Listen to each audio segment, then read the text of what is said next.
Hello and welcome back to Budget with MJ. Today I'm going to talk about how I increased my salary by over 92% in as little as 6 years. So this I've charted out using my bank statements, how much I've been paid monthly over the course of my career. So it's around 6 years. So I will walk you through how I went from here to here. And we want to start with 2015. So right out of college, it took me a few months to get a job. And when I did, it was a temp job. And you can see that reflected here in this first chunk. I was a temp.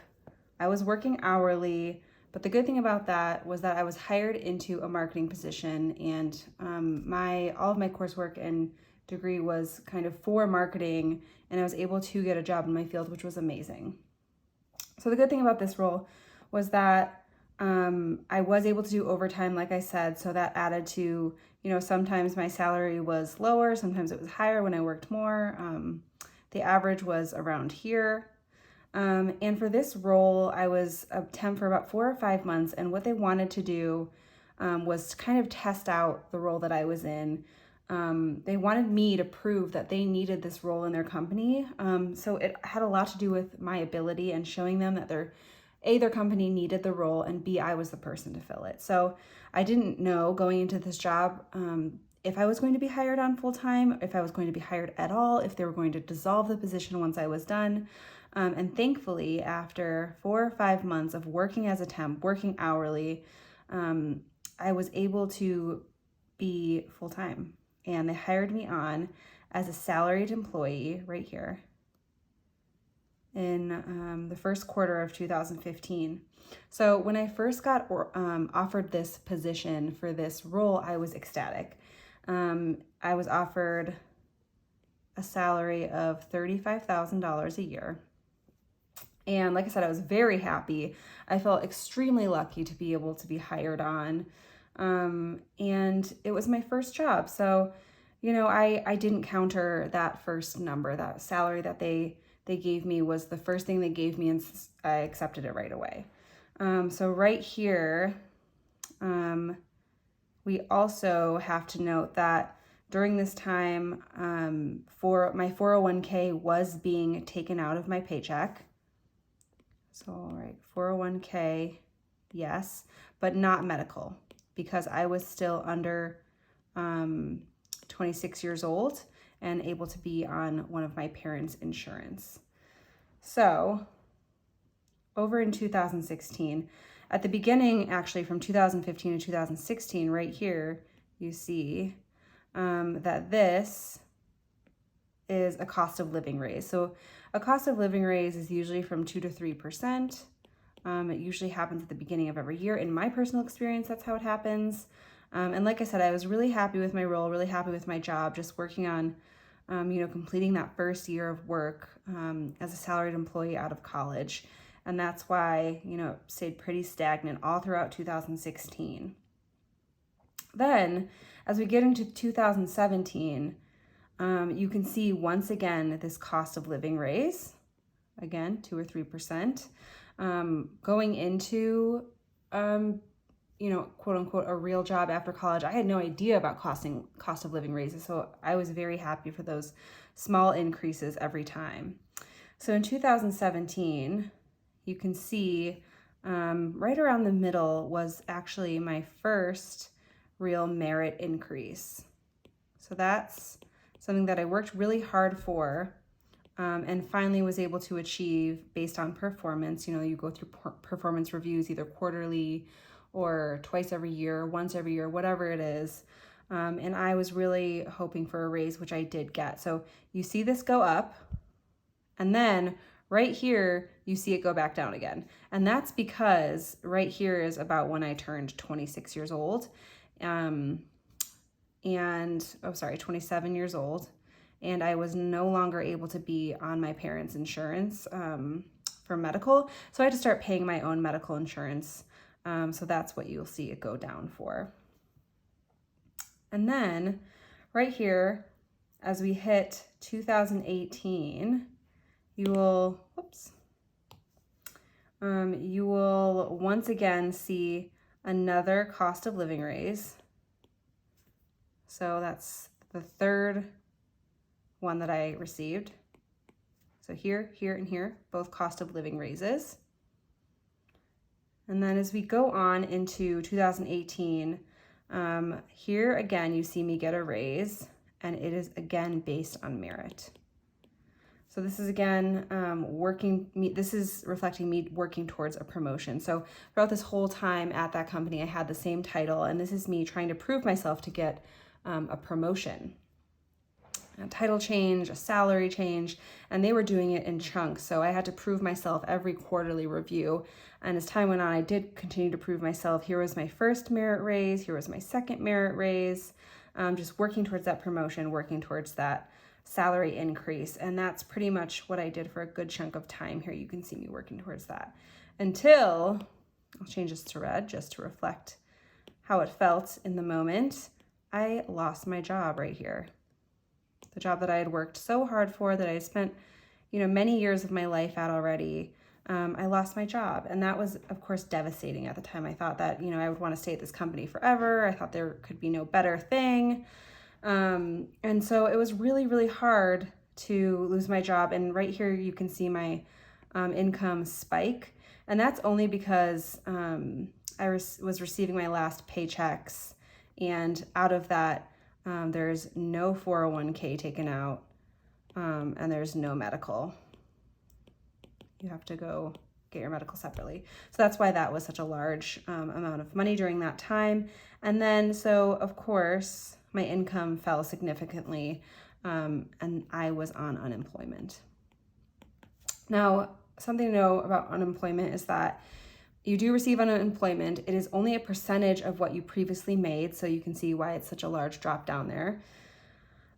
Because I received less than I was previously making. You don't have 401k taken out of that. You have to go elsewhere for your medical insurance, and that's often a lot more than you were paying at your company, which it was for me. I went from paying about $80 to $100 a month to $200 to $300 a month, and that was even for the lowest tier medical insurance. So that was pretty hard to deal with as well. And unemployment during 2019 before pandemic did run out after 6 months. So after 6 months, I actually was finally able to get a job, and you can see that right here. And I will change that star. So it took me a really long time. I submitted something like 170 applications, worked really hard at getting this new job, and actually throughout the process, towards the last month that I was really, really pushing hard for it, I actually got 3 separate job offers.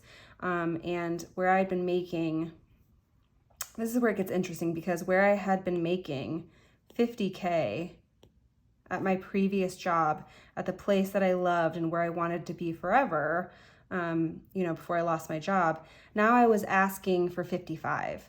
So at these new jobs, I did want there to be a jump. I wanted there to be an increase. So at the first job, they offered me 50K. I countered with 55, and they did not give that to me, and I did not take that job. So at the second job, they offered me 50K. I countered with 55 again, and they did give it to me, which was amazing. I still did not take that job. And then at the job that I'm currently at now, they offered me, well, they didn't actually offer anything at first. And I countered, I knew that their range was somewhere between, they said 55 and 70. So I was hoping to get, because I knew that range was higher, I was hoping to get a larger amount. So I did come back with 60K initially. And because they said that they were going for about 60K, I did counter with 64K, and they said no. So that's just something that I've learned along the way, is that, you have to do the work. Sometimes it will pay off, sometimes it won't, but you'll never get anywhere if you don't ask. And I'm really, really glad that I did ask, because it worked at least once. And instead of giving me the 64K, they did give me a sign-on bonus, which is, of course, is taxed very heavily and doesn't recur year after year. So it was still something. So always ask. And, got another cost of living increase shortly after I started because I had started close to the end of the year. So got a cost of living raise, and then worked there for about a year, saw another cost of living increase. Again, that's 2 to 3%. And then was able to keep my job through the worst months of the pandemic, which was amazing. And I recently received another merit increase. And so this is reflecting me working towards a promotion again. So I'm working towards a promotion, a title change, a pay raise, having to prove myself at a few separate intervals. But, you know, over the course that I've been at this job, I've had several performance reviews, and it just means proving yourself over and over again. And I've changed managers quite a few times, so that's always hard. I am very glad that I picked this job because, you know, I was able to keep it through the pandemic. And there's a lot of things that go into, you know, the right job. And that's not just the salary that they're offering, you know, or negotiating salary. It's also benefits. What do those jobs' benefits look like? What is their PTO? What does their PTO look like? So at this job that I thought that I loved, you only had 2 weeks of PTO. And at this job that I have now, you have 4 weeks. It's just standard. So you always think that you'll never find something better, but you just have to keep looking. And I think that it's always going to be out there in some way, shape, or form, and it's great to negotiate. So you also have to look at what is their bonus. At this job, I think my bonus was somewhere around 4 to 6%, as long as the company's profitable. But here, it's 10%, as long as the company's profitable.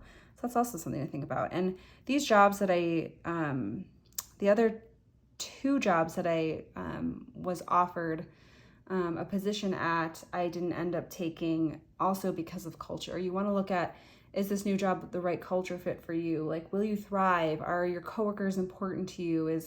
You know, what does the office space look like? What is, like I said, the pay time off, it's very important. What is, you know, ask questions during your interview, and you'll get to know what kind of job that it actually is, and hopefully make those comparisons like I did between, you know, what I was looking for, other things that were in the running at the time, and what I chose. So that's where I sit right now. And right now I sit at around 67K, just over. And I started over here at 35K and even below that when I was working hourly. So that is how I made the jump, the transition over time. And I have been able to increase my salary by over 92%.